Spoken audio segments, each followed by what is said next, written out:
All right, today we are diving into one of the absolute coolest concepts in modern sci-fi, Heptapod B. You know, the alien language from the movie Arrival. But this isn't just about some funky-looking alien writing. No, this is a thought experiment that messes with our whole understanding of language, of time, and even reality itself. Let's see just how deep this rabbit hole goes. So, first off, what does this stuff even look like? Well, this quote from the source material just nails it. We're not talking about letters or words like we know them. Instead, you've got these incredibly intricate, circular symbols, kind of like a complex ink blot, a single, unbroken line that holds an entire thought. This look, right here, is our very first clue that we are dealing with something truly, truly alien. And here is the first really mind-bending rule you have to get your head around. These beautiful, complicated shapes, they have absolutely nothing to do with sound. They aren't symbols for spoken words, and that right there is a massive departure from basically every human language on the planet. Now, there's a technical term for this. It's called a semasiography. Just think about something like a math equation, or even those international traffic signs. You see that red octagon, you know it means stop. It doesn't matter if your brain says stop, or alto, or tamare, the symbol's meaning is direct. Well, Heptapod B takes that idea and explodes it into an entire, complex language, one that's purely for the eyes and the mind. This whole thing leads to a complete split in how the heptapods communicate. Get this, they actually have two languages. Heptapod A is what they speak. It's pretty normal, linear, sequential, used for everyday, pass the salt kind of stuff. But Heptapod B, the written one, is completely separate. It's holistic, it's philosophical, and it seems to operate on a totally different level of reality. And the two are not connected at all, which in human linguistics is basically unheard of. Okay, so if the language isn't based on spoken words, how in the world do you even write it? The answer to that question is what really forces a complete rewiring of your brain. The whole system hinges on a single rule called the continuous stroke imperative. What this means is that an entire sentence, with all its clauses, all its complexity, has to be drawn as one single unbroken line. You can't just add words as you go. Now really think about what that means for a second. When you write a sentence, you start with the first word, then the second, and you kind of figure it out as you go. But to write in Heptapod B, you have to know the entire thought, every word, every nuance, the beginning, the middle, and the end, before you even make a single mark on the page. And since you can't rely on word order, the grammar becomes completely geometric. The relationship between ideas isn't about which one comes first, it's about their physical position inside the symbol. A noun becomes the subject if its line is parallel to the verb's line. It becomes the object if it's perpendicular. It's a grammar of space, not of sequence. So, if the grammar is spatial, and you have to know the end of the sentence from the very beginning, what does that do to the concept of time itself? This is where the language reveals its true purpose.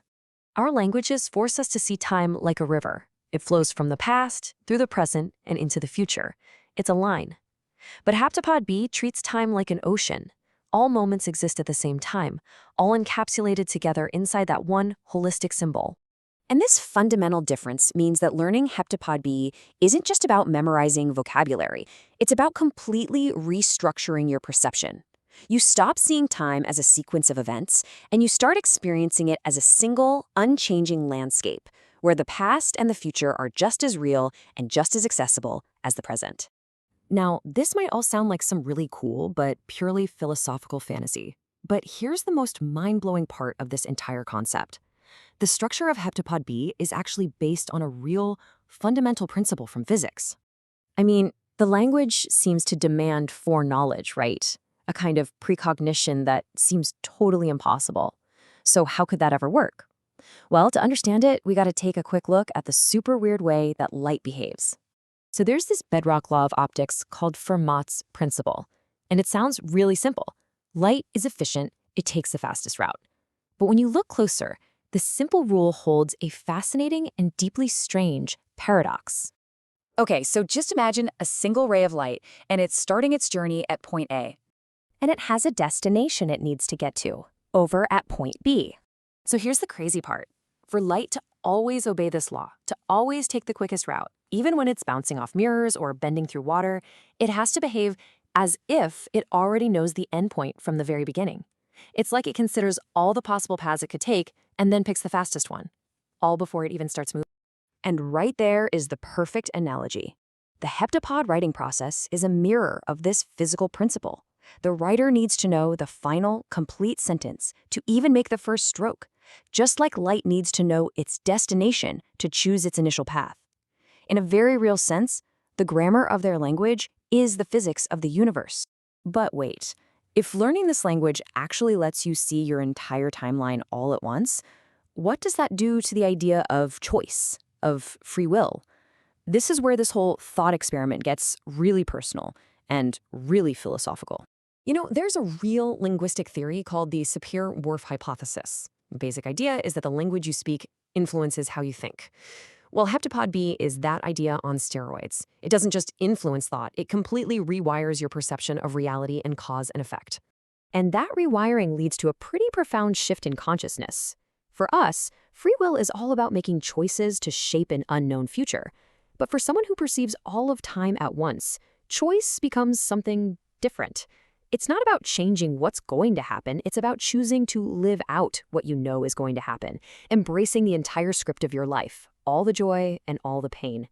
Agency becomes acceptance. And so, that's the question we're left with. Heptapod B is of course a fictional tool, but it's built to explore a very real idea, that the language we use isn't just a set of labels we stick on to the world. It might be the very operating system through which we experience reality. And that kind of makes you wonder, what realities might be created or even locked away by the structure of our own languages?